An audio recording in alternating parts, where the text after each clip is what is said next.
Пастаноўка не зусім звычайная, бо ў ёй увасоблена фантазія аўтара Данііла Філіповіча. Ён хацеў паказаць сваё бачанне на перапляценне традыцый мінулага і сучаснага, так званае скрыжаванне стужак часу, але пры гэтым у перформансе няма ніводнага слова. Мы говорим про скрыжование, про пересечение всех классических обрядов, как мы это представляем, фантазируем в нынешней ситуации, в современное время.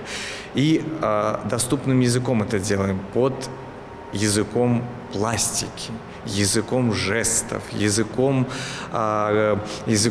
зрения. Да? Мы не говорим ни слова, мы пытаемся пластически фантазировать на темы обрядов наших прапрапрадедов, прапрабабушек. Галоўныя героі прапануюць адчуць таямнічасць вобразаў, якімі напоўнены старадаўнія абрады. Перад гледачамі разгортваецца канфлікт, дзе галоўную гераіню прымушаюць выйсці замуж за нялюбага. Аднак дзяўчына вырашае, што гэтаму не бываць. Здесь каждый зритель вынесет для себя что-то. Кто-то вынесет, что нужно обязательно не только отходить от классики, нужно любить того человека и идти за него замуж или жениться именно на нем, и не зацикливаться на том, что предлагают именно родители.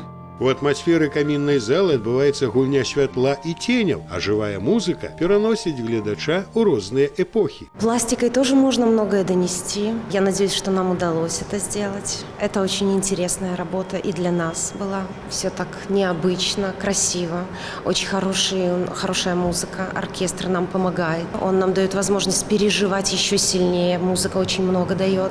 Праектаванне вобразаў з дапамогай сучасных мультымедыя замест традыцыйных дэкарацый дазваляе яшчэ больш паглыбіцца ў атмасферу свята і знайсці свае скрыжаванні мінулага, сучаснага і будучага.